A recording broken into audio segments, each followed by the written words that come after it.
Now, let's move to the interesting part of the lecture, which is the first treatment technique of narrative therapy called externalizing the problem.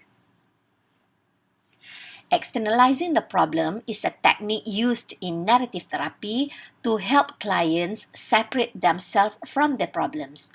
Many of us make our problems out to be much bigger than they are.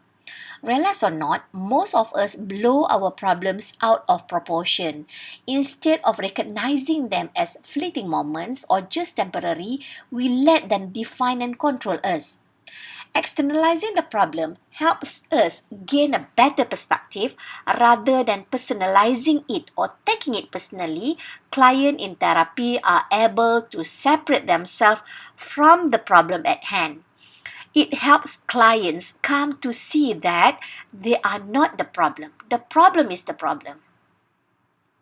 This technique of separating the clients from problems they are facing is ultimately to help them renegotiate their relationship with those problems. At its core, externalizing involves using language that helps to personify the problem in question. In response to the statement, "I am useless," for example, the narrative therapist might respond with, "Am I right in thinking that the problem tries to tell you about the type of person you are? How does it try to convince you that you are useless?" Alternatively, the therapist might ask, "This useless feeling, when does it visit? Are there times when it's more or less likely for the uselessness to come around?" Therapists employ this technique by personifying their client's problem. For instance, they will refer to the problem as its and the. A lot of our problems are rooted in negative thoughts pattern of which we can also identify and reframe. Common examples include mind reading and labeling.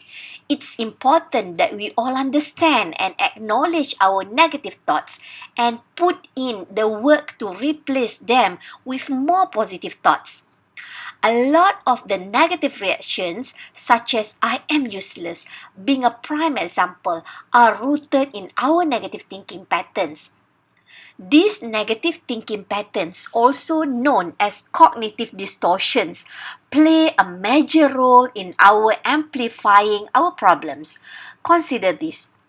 You have dedicated the last week to preparing for your job interview and know you are ready.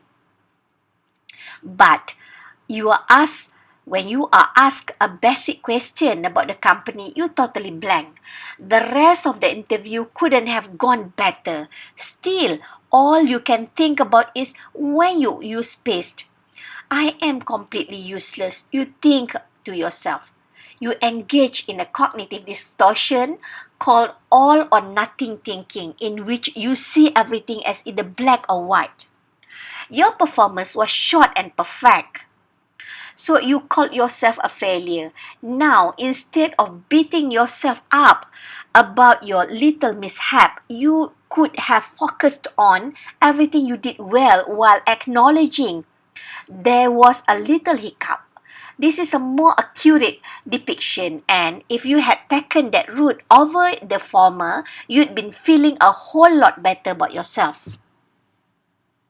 By empowering this strategy, the results are usually a decrease in unproductive conflict between persons, a lessening of the sense of failure and unresolved problem placed on persons, an increase of cooperation among family members to problem solve and engage in dialogue with each other, an opening up of new possibilities for actions, a freeing of persons to be more effective and less stressed in approaching problems.